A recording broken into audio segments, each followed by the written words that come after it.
Hi everyone, I'm Laura Gadenik with Laura Gadenik Therapeutic Astrology, and I'm here to give you the astrology for the weeks of August 24th through September 6th, 2026.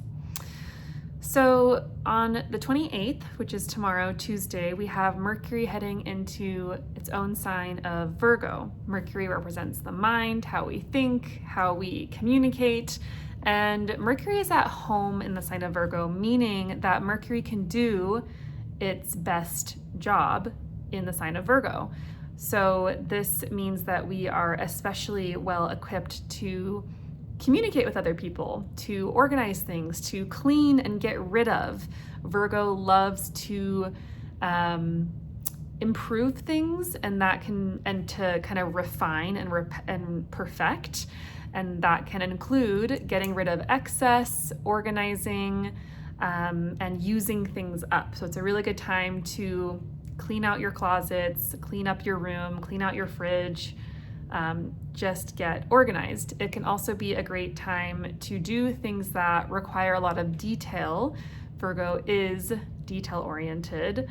And with Mercury and Virgo, we are better equipped to focus on the little tasks that need to get done.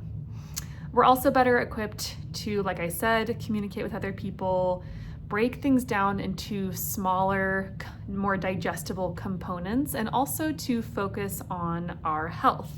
Virgo is a sign that loves talking and thinking thinking about health. I think health and the mind-body connection is a huge value of Virgo. Definitely not talking from personal experience as a Virgo myself. But yeah, this is a time where we all get a little bit more access to these qualities. And the sun is in Virgo as well. And so we have the sun, Mercury in Virgo. So it's kind of, we're in Virgo season. And of course, this is lighting up the part of your chart that contains Virgo, whatever house that is for you. Then on the 27th, Thursday, we have another eclipse in Pisces. So we are still in eclipse season. And eclipse season indicates major changes, major endings, and major beginnings. And this lunar eclipse is happening at 4 degrees of Pisces. And this is the final one. We started having eclipses in Pisces back in September of 2024. So think back to that time. What were you starting?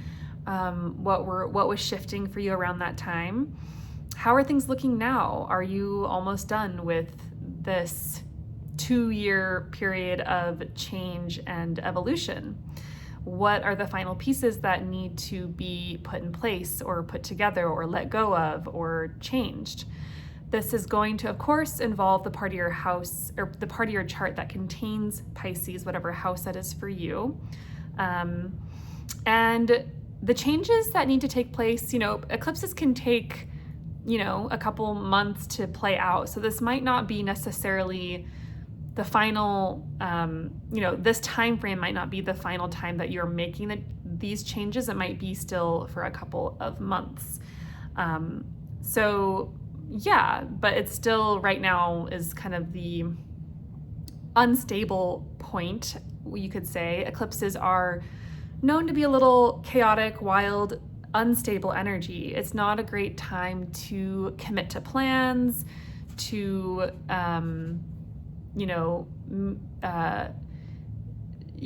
to be like nailed in with something or to like travel. I made the mistake of flying to visit a friend during the eclipse we just had in Leo. I had my flight. It was supposed to be the next day after the eclipse. Big mistake. My flight kept getting delayed, and that's just so typical for a eclipse. So if you can just rest, rejuvenate, relax during this eclipse, that's probably the best thing to do. On the same day, we have Mercury and the Sun making a cazimi, which means that they are coming together in a conjunction. Mercury is entering the heart of the Sun, which means that Mercury's significations become highlighted and extra potent or significant. So Mercury, once again, represents the mind, communications, and the Sun represents illumination or awareness. So this might be a time where you have some insights or aha moments or a very significant conversation that later down the road reveals something else, or that is the beginning of something that becomes more significant or full later on. Great time to journal, to do some self-reflection, to start therapy, anything that helps you process and reflect. Really good time for that. I mean, it's always a good time for that, but especially when Mercury and the Sun come together. Okay, Friday the 28th, so this is just the next day. So basically this Mercury-Sun conjunction, or cazimi, is making a square to Uranus, because that's what aspect happens the very next day on the 28th, on Friday.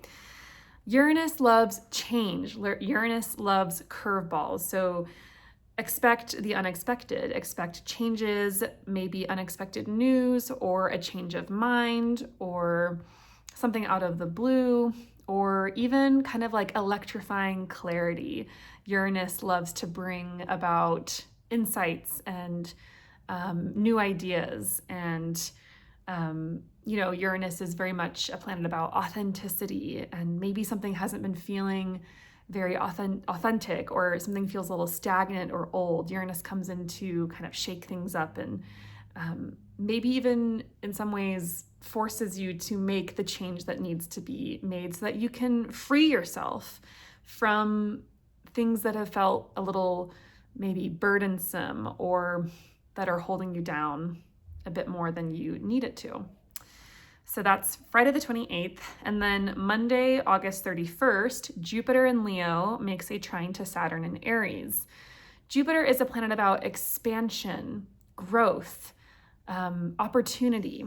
Saturn is a planet about contraction and stability and thinking about the long term.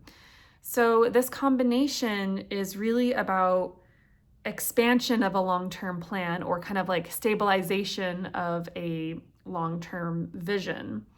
It's kind of bringing these opposite archetypes together so that you can have the positive qualities of both.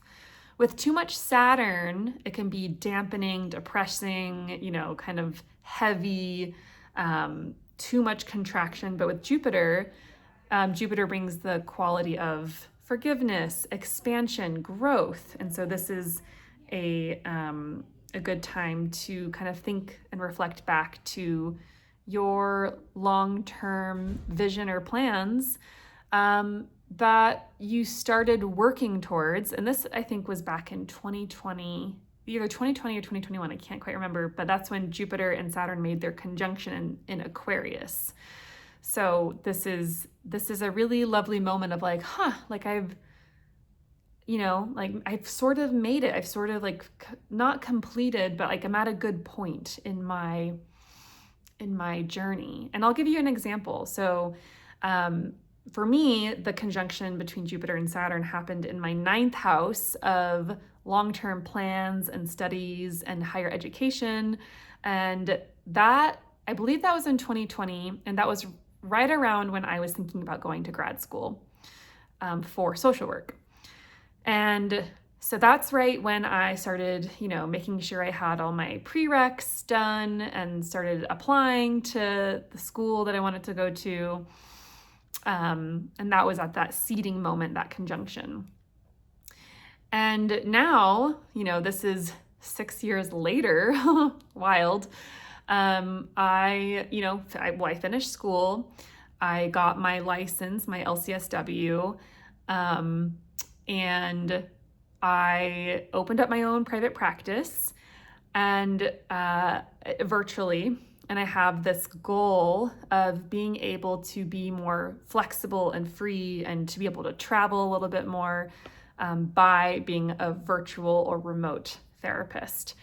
And I'm pretty much right at that crossroads right now, where I am beginning to let go of my in-person sessions at this other practice I work at as my private practice continues to grow and expand, and thus giving me the freedom that I want to be able to continue offering therapy to people while still being able to have a little bit more freedom to travel. So that's me. That's how this Saturn-Jupiter cycle has been playing out for me. So there's definitely been tests and trials throughout that whole process, and I'm sure we all have stories around that. Okay, so that is August 31st. Okay, September 1st, Tuesday, we have Mars in Cancer making a square to Saturn in Aries. Mars is the gas and Saturn is the brakes. Remember, Saturn is about contraction, slowing down, stopping, thinking about the long term. Mars is a planet that wants us to go, go, go, get it done. And we've been feeling this energy probably for a couple of weeks now as Mars has been in Cancer approaching the square to Saturn. And Mars is also our energy, how we take action. And Saturn has been saying, we need to put the brakes on a little bit. We need to slow down. We're maybe a little bit overwhelmed or burned out. And so this has been a time to listen to your body, to rest and recuperate. It might be time, or it might have been time to think about what's sustainable for you and your energy. Maybe you need to stop doing so much or take a little bit off of your plate and let go of certain things. How can you, organize your day and the efforts that you put into your life in such a way that feels sustainable and energizing for you? Something to think about. On the same day, Mercury in Virgo makes a little sextile to Mars in Cancer. This quickens the pace of our thoughts. We might be able to just kind of like pace through information really quickly, read a book really quickly. We're just kind of absorbing things quickly, and also maybe very chatty. Could have like a lot of like chatty energy with people. Yeah. And that's really the most significant astrology for the next couple of weeks. We don't really have much going on through, up until like through September 6th. The moon is always changing. That's not, the biggest. I mean, I pay attention to the moon every day. Wherever the moon is, like whatever sign it's in, really tells me a lot about where my mood is and like my emotional energy and what my needs are. So I do pay a lot of attention to that. But I like to cover the most significant transits in these videos, so I hope this was useful. I am open for consultations, for astrological consultations around timing, and for you to understand, how is this astrology hitting you? Because it's very different for each person. So let me know, and please don't forget to like, subscribe, comment. I am trying to get this channel to grow, and would love to hear from you. Otherwise, I'll be back in a couple of weeks with another astrological update, and I hope you have a wonderful rest of your day. Take care.